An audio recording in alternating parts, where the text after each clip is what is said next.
Today, we reshape the world. You're the best special forces NATO has to offer. If you've ever answered the Call of Duty, or saved Princess Peach, or just eaten Blinky, Inky, and Pinky, you probably owe a debt of gratitude to Jerry Lawson, who was instrumental in the development of 3 major technological innovations that would change the gaming industry forever: the game cartridge, the pause button, and the digital joystick. Raised in Queens, Lawson was a child prodigy in electronics, operating his own ham radio station by age 13. And by 1968, Jerry Lawson would take his talents to what would become Silicon Valley, where he would become a giant in the gaming industry. Standing at 6'6", Lawson was literally almost a giant over most of his peers at that. But Lawson had a habit of bucking trends. In an industry comprised largely of white, college graduate technophiles, he was one of the only black engineers in the industry.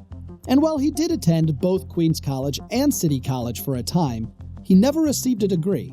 Always the prodigy, Lawson was self-taught. At the time, the few home video game systems of the early 70s were pre-programmed. They came with a few games baked into the hardware, and that was that.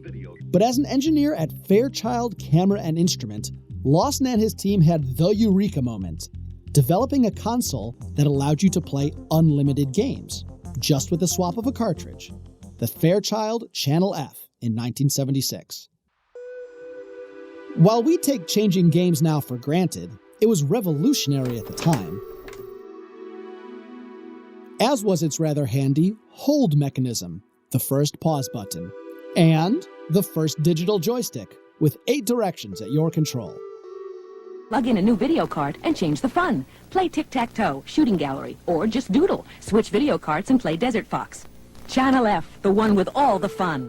Sadly, the direction of the Fairchild Company itself was less fortunate, and in 1977 they were eclipsed by the Atari 2600, which would become the standard bearer of the video game boom of the late 70s and early 80s, but not without taking a cue from the innovations of Jerry Lawson and the Channel F.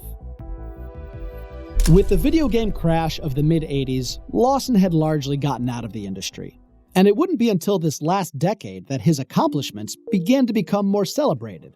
In a bittersweet finale, Lawson would die just a month after finally being honored as an industry pioneer by the International Game Developers Association. But in the years since, his posthumous reputation would only grow.